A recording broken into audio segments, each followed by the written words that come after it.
Nous allons reprendre les débats et pour cette deuxième présentation que je considère comme une conférence, nous recevons Monsieur Fabrice Rossi, qui est professeur de sciences de données à l'Université Paris-Dauphine et qui nous fait l'insigne honneur de venir à Dijon pour nous parler de la data des données. Et le thème, vous voyez, c'est bruit, erreur, anomalie, incertitude dans les données. Il va présenter des cas pratiques. Il faut dire qu'il enseigne depuis des années, principalement dans les centres de données, statistiques, business analytics, machine learning, apprentissage automatique ou apprentissage automatique, data management. Donc, c'est pas un format classique de 40 minutes de présentation et 20 minutes de questions. Il a 2 heures de présentation. Donc, n'hésitez pas pour les interactions, pour lui poser des questions, pour que justement on puisse suivre toute la conférence. Mais merci encore pour le déplacement. Il faut dire qu'il nous a fait l'honneur aussi hier de rester avec nous toute la journée. Donc, nous l'en remercions et merci encore, vous avez la parole. Merci beaucoup pour l'introduction et merci pour l'invitation. Je suis content d'être là et de pouvoir parler dans le cadre de cette semaine. J'aurais aimé rester plus en fait, parce que une partie de ma recherche se fait en interaction avec les sciences humaines. Une partie très importante de ma recherche se fait en interaction avec les sciences humaines, depuis des aspects de conseil, un peu comme on assurait dans le cadre des formations, jusqu'à des travaux pluridisciplinaires quand l'occasion s'y prête. Mais là, bon, c'est un petit peu technique pour rester plus longtemps. Donc, je n'ai pu venir qu'hier, et je dois repartir tout à l'heure. Donc, comme vous l'avez dit en introduction, comme j'ai le temps, mon objectif est d'être interactif. N'hésitez pas à m'interrompre hein, si vous avez une question. Dès qu'il y a quelque chose qui n'est pas clair ou que vous avez besoin de précision, n'hésitez pas. Je vais donc faire 2 parties, enfin presque 3 parties. Une première partie qui ressemble plus à une présentation classique, on va dire, sur les thèmes qui sont indiqués au-dessus, donc bruit, erreur, anomalie, incertitude. Une deuxième partie où je parlerai un petit peu d'approche bayésienne à un niveau introductif, et puis je terminerai par une démonstration de Stan, qui est l'un des 2 logiciels standard aujourd'hui avec JAX pour faire des approches bayésiennes avec moins de douleur qu'avant, on va dire. Ça ne veut pas dire que ce sera indolore, hein, c'est des approches un peu techniques quand même, mais il y a eu vraiment un changement important depuis que Stan a été développé en termes de facilité d'accès aux méthodes bayésiennes. J'en reparlerai donc en deuxième et troisième partie. Donc je vais commencer par parler de bruit et d'erreur et d'essayer de distinguer les deux, et en partant un peu d'étymologie. Donc le bruit, comme vous savez, c'est un son indésirable, déplaisant, etc. Et par extension, ça peut désigner des choses qui sont confuses ou qui se distinguent peu d'un son ambiant, par exemple. Mais aussi, ça a été repris dans des champs différents de l'acoustique, notamment en traitement du signal, où la notion de bruit désigne un signal indésirable, donc qui n'est pas obligatoirement sonore, par exemple. Ça désigne aussi un signal aléatoire, ce qui n'est pas obligatoirement la même chose. Et puis, de façon encore plus générale, on va désigner par bruit des informations qui sont sans rapport avec le sujet qui nous intéresse. On peut aller même jusqu'à utiliser le terme pour désigner des rumeurs, par exemple. Donc, on voit qu'on a 2 éléments qui interviennent dans la définition de ce que c'est qu'un bruit, des aspects aléatoires et des aspects indésirables. Donc, sur l'aspect indésirable, le bruit va venir se superposer ou se mélanger avec le signal d'intérêt, avec vos données d'intérêt. Ça peut se manifester de 2 façons, pas exclusives. La première, c'est la perturbation de chaque signal. C'est très fréquent quand on fait des mesures numériques. On a un bruit de mesure qui vient donc dégrader l'information qu'il y a dans chaque signal. Et puis, on a une autre source de problème qui est quand, parmi un signal, des signaux corrects, il y en a quelques-uns qui sont complètement sans intérêt. Soit faux, soit sans lien avec ce qu'on est en train d'étudier, soit dégradés à un point que, en fait, on ne peut plus les relier au signal d'origine. C'est deux choses différentes. C'est-à-dire que dans un premier temps, enfin dans le premier cas, on dégrade l'information de façon systématique. Dans le deuxième cas, on a des informations qui sont supposées à peu près correctes et à côté de ça, un ensemble d'informations incorrectes. On pourrait imaginer, ça s'appliquerait bien à la notion comment dire, d'information post-vérité ou de fake news, si vous préférez, où on a un ensemble de fils de texte, dont certains sont des faits, décrivent des faits de façon plus ou moins partisane, par exemple. Donc les faits existent et le bruit, c'est le point de vue partisan sur ces faits. Et puis, à côté de ça, on a des choses qui n'ont jamais eu lieu, ou qui n'existent pas, et qui sont ajoutées à ces événements. Donc, ça donne des résultats un peu différents. D'autre part, dans la discussion étymologique que j'ai faite, brève, on a une notion d'aléa qui intervient de façon très forte, pour deux raisons. Soit parce que, ontologiquement, intrinsèquement, les données, les observations sont en partie aléatoires. Donc, par exemple, en mécanique quantique, on sait que les mesures ne peuvent jamais sont jamais vraiment déterministes. Il y a des phénomènes comme les désintégrations atomiques qui sont imprévisibles, absolument imprévisibles. Hein, sauf à refaire la mécanique quantique, qui ne semble pas être la direction dans laquelle on se dirige, il n'y a aucune raison de croire qu'on arrivera à prédire la désintegration d'un atome et tout un tas d'autres mesures atomiques comme ça, qui se manifestent à l'échelle macroscopique, hein, c'est le chat de Schrödinger, qui est vivant ou mort, tant qu'on n'a pas ouvert la boîte, ou toutes sortes de variantes autour de ce chat de Schrödinger. Donc c'est pas juste, le chat de Schrödinger, c'est pas une petite histoire pour faire rire les enfants, hein, c'est une explication macroscopique et facile à comprendre d'un phénomène réel. C'est-à-dire qu'il y a vraiment des désintégrations pour lesquelles le modèle est l'aléatoire pur, et que tant qu'on n'a pas observé, on ne sait pas si l'atome s'est désintégré, par exemple. Ça, c'est l'aspect ontologique. Et puis, nous, en maths, en fait, on aime bien le hasard parce qu'on a des super outils pour le traiter. Et donc, nous, dès qu'on ne sait pas un truc, on pense que c'est du hasard. Donc ça, c'est plus du hasard épistémique. Mais en fait, on n'est pas en train de quitter le réalisme, hein, ou le positivisme. On est d'accord sur le fait que les choses existent. Mais comme on ne les connaît pas très bien, parfois, on fait comme si elles étaient aléatoires. Pas parce qu'on pense que la mécanique quantique se manifeste à l'échelle macroscopique tout le temps, simplement parce que les outils marchent. Donc, quand on a un bon marteau, hein, tout ressemble à un clou. Enfin, nous, on a un super marteau, qui sont les probabilités et les stats, et donc on aime bien tout voir comme des clous. C'est pas une prise de... Alors certains, dans l'approche bayésienne, ça déborde sur les aspects philosophiques et épistémologiques. C'est pas du tout ce qui va m'intéresser ici, même si c'est intéressant. Ce qui m'intéresse là, c'est vraiment l'aspect pratique de mettre des probas quand en fait, c'est juste qu'on ne sait pas. C'est une des façons les plus efficaces, du point de vue mathématique, de traiter l'absence de connaissances. Sans prise de position.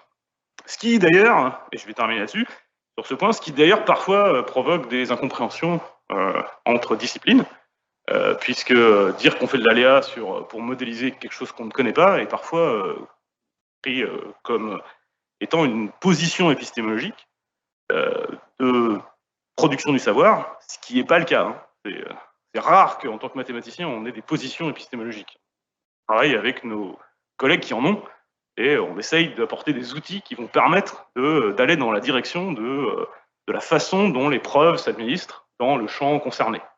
Et donc on va éviter d'aider à la conclusion de choses fausses, parce que en montrant les insuffisances et les problèmes de nos outils, mais on ne va pas prétendre que parce qu'un outil mathématique donne un certain résultat, alors là, on a administré la preuve et on est sûr que ce qu'on est en train de dire est la vérité. On a vraiment plus un point de vue négatif de rejet de quelque chose qu'un point de vue positif de on est en train de prouver que quelque chose se passe. Deuxième point de vocabulaire, la différence entre exactitude et précision. Donc ça, c'est très très connu, hein, mais je préfère le rappeler avec le joli dessin que j'ai piqué sur la Wikipédia. Dans ce avec quoi on va travailler, dans les données sur lesquelles on travaille en général, on a deux problèmes différents, qui sont des problèmes d'exactitude et des problèmes de précision. Les problèmes d'exactitude, c'est est-ce que en moyenne je me trompe pas? Les problèmes de précision, c'est est-ce que si je refais plusieurs fois la même mesure, je tombe sur les mêmes valeurs, essentiellement. Donc là, c'est illustré sur le dessin ici, avec des petites cibles et une couleur jaune très bien choisie qu'on ne voit pas. Mais donc, en haut à gauche, vous avez le cas le plus positif, et en bas à droite, vous avez le pire. Donc en haut à gauche, toutes les fléchettes sont arrivées au centre, presque. Hein. Donc c'est précis, et c'est exact. C'est-à-dire que c'est condensé dans une zone, donc la variance est faible, précis, et il n'y a pas de biais. Si je prends la moyenne, je tombe sur la vraie valeur. Et en bas à droite, c'est le pire. J'ai des mesures qui sont dispersées, donc ont une grande variance, et qui sont biaisées. Si je prends la moyenne, je tombe sur quelque chose qui est loin du centre de la cible. Ça, c'est moi en bas à droite, là, quand je lance des fléchettes, et puis vous avez des champions en haut à gauche, quoi. Et puis toutes sortes de gens au milieu.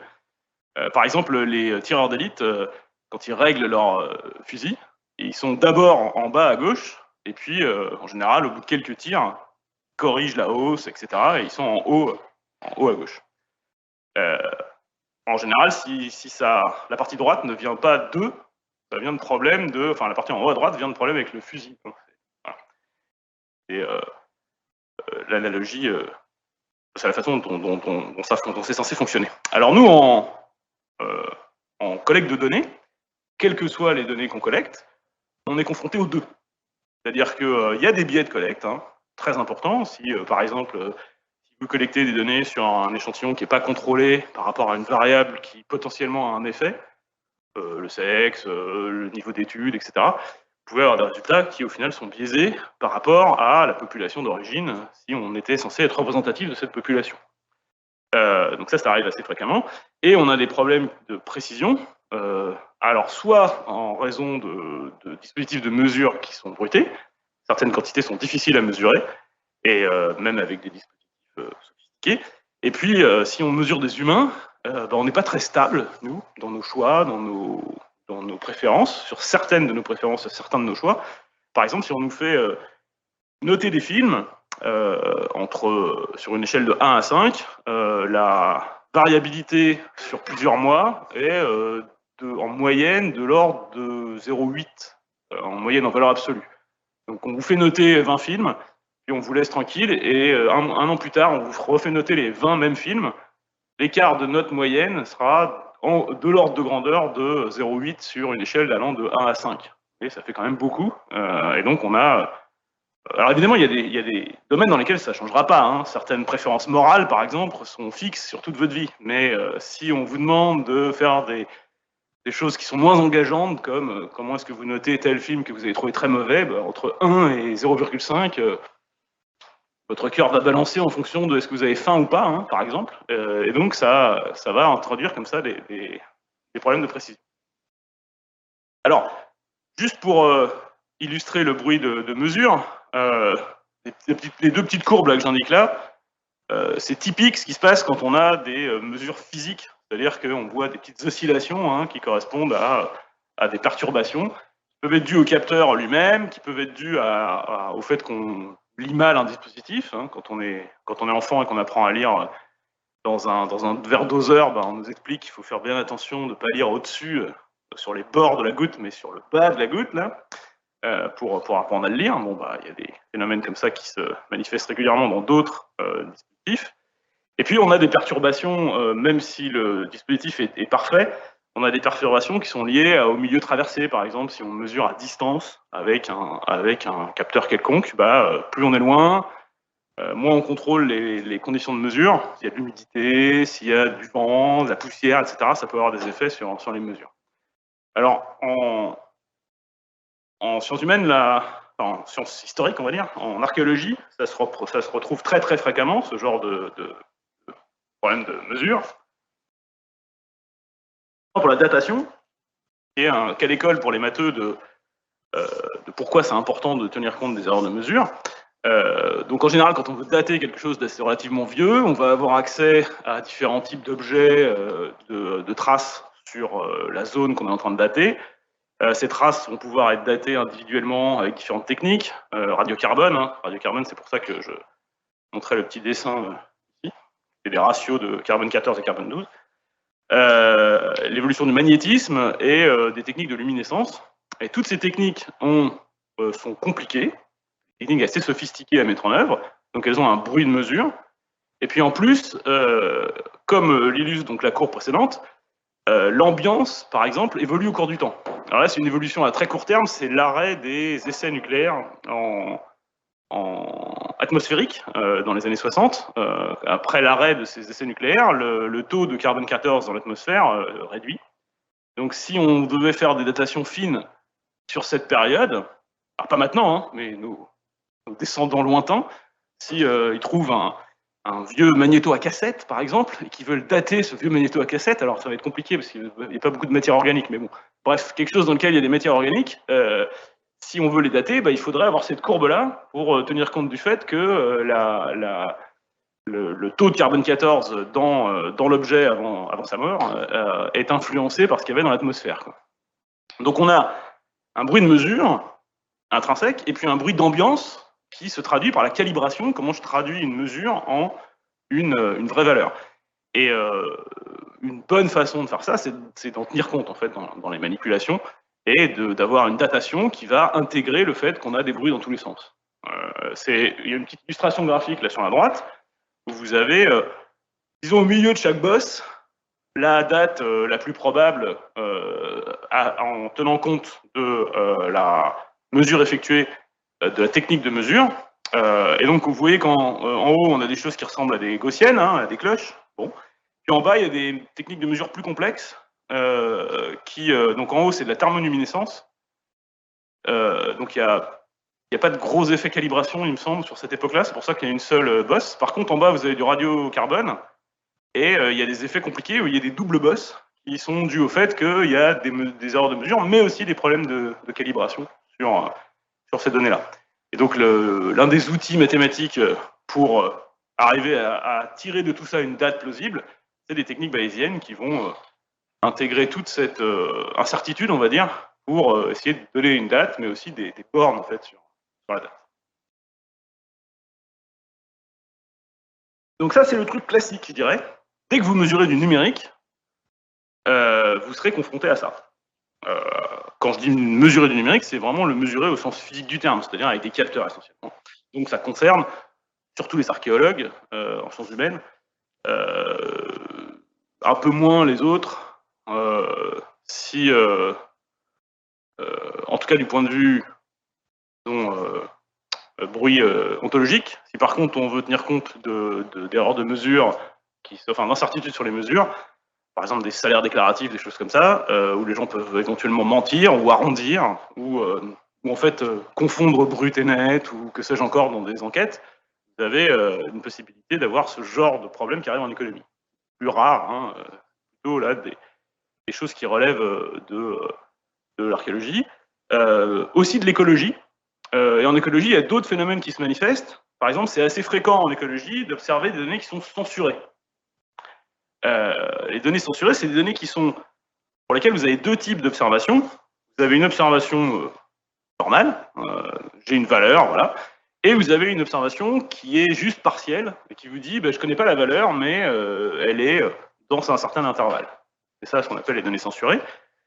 Vous avez l'information, c'est-à-dire qu'on ne vous ment pas, on ne vous dit pas ça vaut 15, alors qu'en fait, on devrait vous dire c'est inférieur à 15. Vous avez cette information.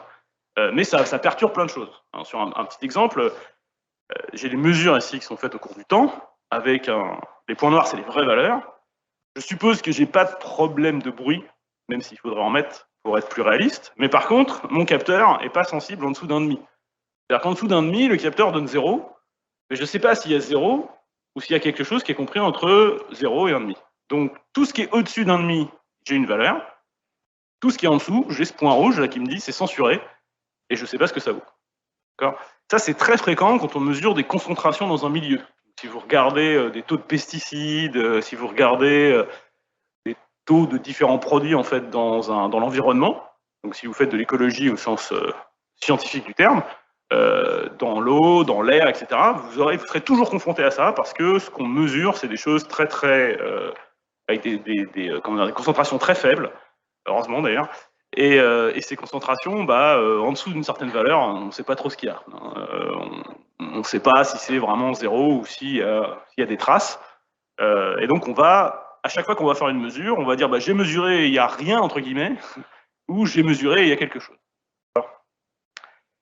Ça, c'est disons, écologie, pour prendre l'exemple fondateur, mais ça se retrouve aussi dans des données, c'est plus surprenant, notamment tout ce qui concerne la prosopographie, quand on fait des combinaisons de biographie pour essayer de déterminer le rôle qu'avaient des acteurs historiques, par exemple, dans un certain contexte.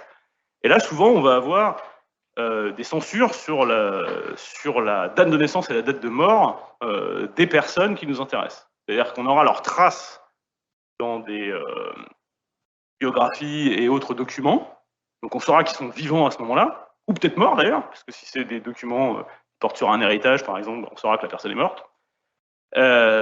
Parfois, on aura des informations dans les documents en fonction du niveau de finesse qu'on a dans les documents pour avoir des informations datées, précises.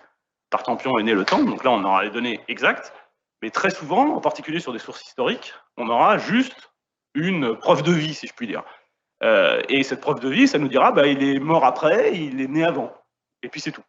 Et donc on est vraiment typiquement dans les données censurées. Je vais vous montrer un petit exemple sur lequel j'ai travaillé. Ouais.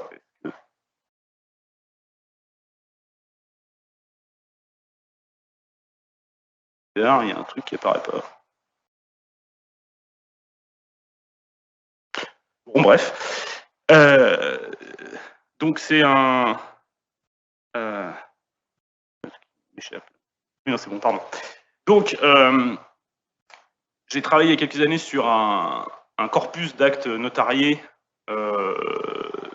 qui vont de 1200 et quelques à la Révolution, en gros, donc en droit féodal, localisé sur une seigneurie dans le sud de la France, où on avait quelques milliers d'actes, de l'ordre de 7000, je crois, et chacun de ces actes correspondait donc à des contrats au sens large dans le cadre du droit féodal, donc essentiellement des baux de type tel paysan a en tenure une parcelle qu'il peut exploiter et il doit au seigneur une poule tous les je sais pas combien de temps et quelques kilos de blé tous les autres périodes.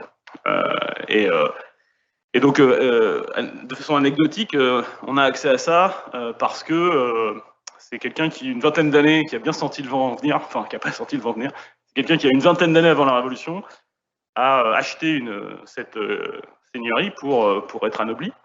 Et comme il l'avait payé cher, il s'est dit que ce serait bien s'il allait récupérer ses poules et ses blés que les paysans lui devaient.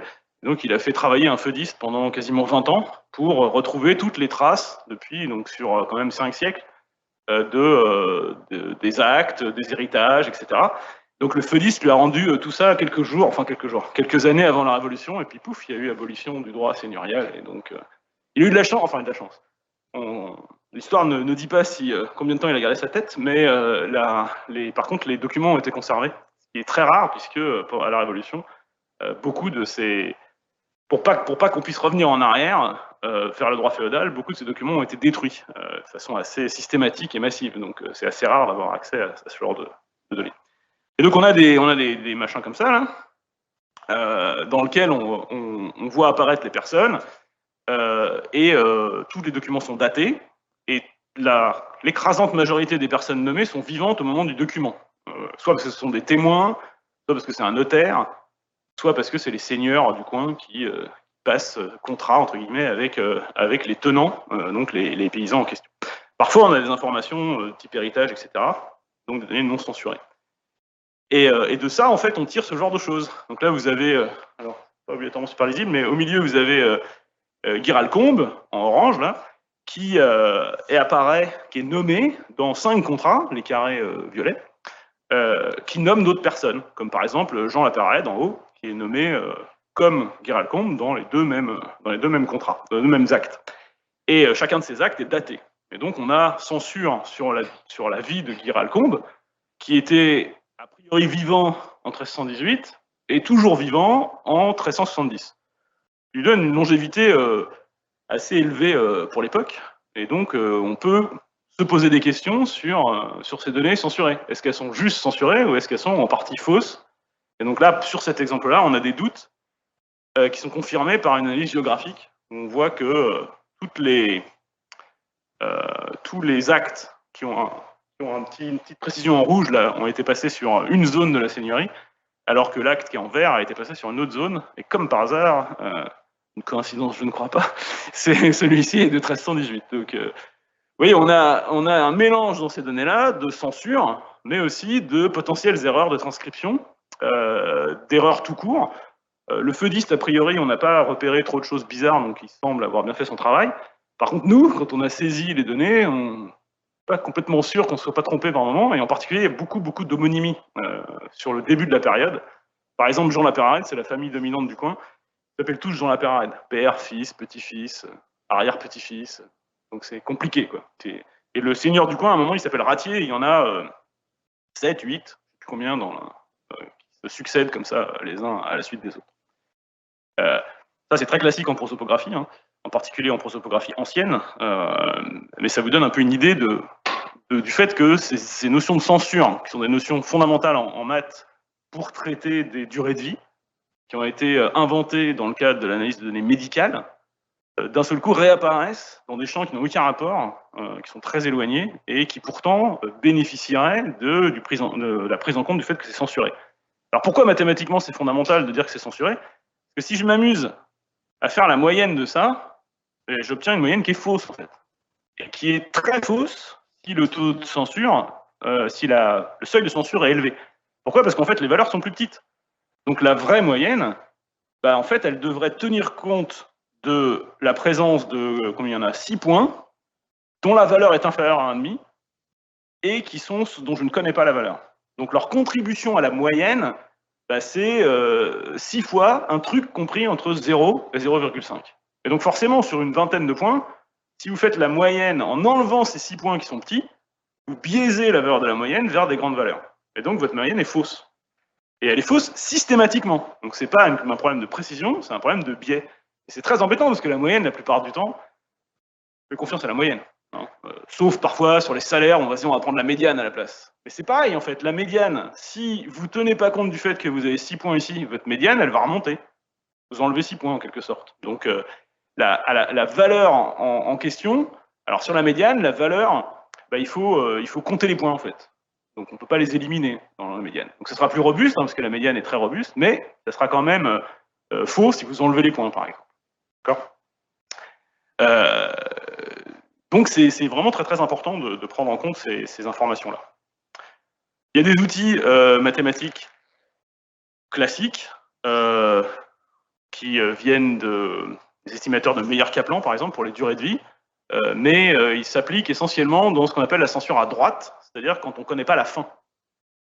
Pourquoi? Parce que les distributions de probabilité, elles sont généralement mieux maîtrisées numériquement. C'est souvent plus facile de calculer la queue de la distribution pour les grandes valeurs que le contraire, plein de raisons techniques. Et donc, par exemple, dans le cas de ce genre de mesure, si ces données-là, je les distribue de façon exponentielle classique, avec une décroissance exponentielle de la probabilité d'observer une valeur, je n'ai pas d'estimateur avec une formule. Je ne peux pas calculer ma moyenne avec une formule, je suis obligé d'avoir quelque chose qui va faire des calculs itératifs jusqu'à trouver une bonne estimation de la moyenne. Et donc ça pose plein de problèmes, parce que souvent la moyenne, vous dites, la moyenne c'est la moyenne, qu'est-ce qui m'embête là? Qu'est-ce qui est en train de m'embrouiller la tête sur la moyenne? Mais non, c'est-à-dire que la moyenne, c'est la version empirique de l'espérance. L'espérance a une définition mathématique propre, et il se trouve qu'on a de la chance. Il y a le théorème, la loi des grands nombres, qui nous dit que ça marche. C'est-à-dire que la moyenne empirique, c'est bien un estimateur de l'espérance. Et en plus, souvent, on a des techniques qu'on appelle des méthodes de moment, qui identifient les caractéristiques d'une distribution statistique à partir de mesures faciles à calculer, comme la moyenne ou la variance, même si ces distributions ne sont pas des gaussiennes. Par exemple ici, si c'était une loi exponentielle, ben je peux estimer le paramètre de cette loi en faisant une moyenne. C'est parfait, c'est pratique. Sauf que ça ne marche que parce que j'ai les bonnes valeurs et que tout se passe bien mathématiquement. Si d'un seul coup je dis, ah mais non, certaines valeurs, elles sont dans un intervalle et c'est tout, il faut que je refasse tout. Il faut que je reparte de zéro sur qu'est-ce que ça veut dire estimer le paramètre, qu'est-ce que ça veut dire, par exemple, faire du maximum de vraisemblance, quelle est la traduction de ce truc-là en termes d'estimation quand mes données sont censurées. Et il se trouve qu'en fait, quand il y a ça, ben, on a peu de formules. Et c'est le cas général en maths. Hein. Vous avez peut-être, ça dépend combien vous avez fait de maths, mais très souvent, on apprend des maths avec des formules. Et tout marche bien, quoi. C'est-à-dire, on écrit, puis on a cette impression que sinus, ça existe vraiment, ou qu'exponentielle, ça existe vraiment, au sens où que peut-être il y a une formule qui le calcule, parce que quand j'appuie sur le bouton de la calculatrice ou quand je tape EXP dans R, ça marche. Mais en fait, non. La plupart de ces choses-là sont calculées par des techniques d'approximation sophistiquées qui sont programmées dans votre ordinateur au niveau du CPU, du microprocesseur. Par exemple, l'exponentielle, pour calculer l'exponentielle sur l'ordinateur, ça prend à peu près 200 fois plus de temps que de faire une multiplication. Parce que c'est ce qu'il faut comme nombre de calculs pour arriver à une bonne approximation d'exponentielle, qui n'est pas un truc qu'on peut calculer par une formule, qui est quelque chose de transcendant, donc on ne peut pas calculer par une formule. Et en fait, on est tellement contaminé entre guillemets par ces formules qu'on se dit que il doit bien y avoir une formule. Et en fait, non. Le cas général en maths, c'est qu'il n'y en a pas, et qu'il faut écrire un petit bout de programme pour obtenir le résultat. Quand tout le monde s'en sert, par exemple une fonction gamma ou une fonction bêta, etc., qui sont des fonctions bizarres dont on se sert beaucoup en physique, il y a suffisamment de gens qui s'en servent pour que ça soit sous forme d'une formule, entre guillemets, une fonction que vous pouvez appeler dans votre logiciel. Dès que vous sortez de ce cadre, par exemple vous faites de la censure à gauche comme ici, il n'y a pas de formule et tout le monde s'en fout. Presque, j'exagère un peu, mais c'est un cas qui est suffisamment spécifique à certaines applications pour que vous n'ayez pas dans R, par exemple, ou dans Stata, ou dans SAS, ou dans tout ce que vous utilisez, un truc tout près qui va faire le calcul dont vous avez besoin. Et une des difficultés, en fait, que un logiciel comme Stan essaye de pallier ce problème, mais ça fait partie des choses qui nécessitent un minimum d'interaction avec les gens qui ont une vague idée de ce que c'est que comment ça marche en stat. Alors, encore un petit exemple de censure, en archéologie, le comptage. Donc en archéologie, on a des morceaux, alors des fois des morceaux plus ou moins sympathiques, et on veut à partir de ces morceaux compter les individus. Donc si on a des tessons d'amphores, on veut compter les amphores, pour avoir une idée des échanges économiques. Si on a des morceaux d'os, on veut déterminer le nombre d'animaux qu'il y avait là, pour avoir une idée des régimes alimentaires, par exemple, ou du nombre de personnes, si on n'a pas de sépulture, on peut estimer, à partir du nombre de carcasses de moutons, par exemple, combien il y avait de personnes qui habitaient là. Pour ça, il faut partir de ce genre de collection, de sympathique collection, et en déduire combien il y a d'individus qui ont pu engendrer ça. Et c'est très dur, parce que il y a un aspect déjà pratique, c'est que souvent, certains de ces os sont complètement concassés, et c'est difficile de les attacher, de les unifier, de les compter vraiment, rien que les os eux-mêmes. Puis ensuite, il y a tous les problèmes du fait qu'on en a deux de chaque. Hein, la plupart des animaux sont symétriques, et donc on a la plupart du temps 2 exemplaires de chacun des os principaux. Et parfois, c'est difficile d'identifier le gauche du droit. Et si on devait le faire, il faudrait les appareiller un par un, etc. Donc il y a plein de techniques qui ont été proposées pour essayer de compter le nombre d'individus. Et ces techniques induisent une censure de ce nombre, puisqu'en général, elles sont basées sur un nombre minimal d'individus, ou un nombre minimal d'éléments, peu importe. Mais en gros, l'idée, c'est qu'on va dire il y a au moins X personnes qui ont été enterrées dans cette fosse commune, il y a au moins X moutons, Y moutons qui ont été mangés localement. Et donc, pareil, ça perturbe toutes les estimations statistiques qu'on peut faire après ça, si on ne les fait pas bien. Et d'ailleurs, ça engendre des discussions parfois épistémologiques bizarres pour un statisticien, sur quel est le sens qu'on doit accorder à ces entités-là. Ça se retrouve dans d'autres contextes où les choses sont déclaratives et où vous ne prenez pas de précaution dans la collecte des déclarations. Par exemple, si vous demandez à des gens « est-ce que vous avez fumé un joint dans la semaine précédente ?» Alors en France, ça a l'air d'être tellement commun, vu les sondages, que on peut sûrement estimer que la plupart des gens vont répondre à peu près correctement, en tout cas de façon à peu près fiable. Par contre, il y a des pays dans lesquels c'est légalisé, donc a priori et socialement accepté parce que la légalisation a été faite il y a longtemps. Et donc on devrait obtenir des réponses à peu près correctes. Et puis il y a des pays où c'est pas du tout légalisé et où c'est même très très grave et où vous aurez des réponses fausses, hein, si vous ne prenez pas de précautions pour la collecte. Donc vous aurez une censure en fait, de nouveau. C'est-à-dire qu'en fait, vous saurez que si on vous dit il y a 5% d'utilisateurs réguliers de marijuana dans tel pays, bah, si la collecte n'a pas été faite correctement, ce que vous savez, c'est qu'il y en a au moins 5%.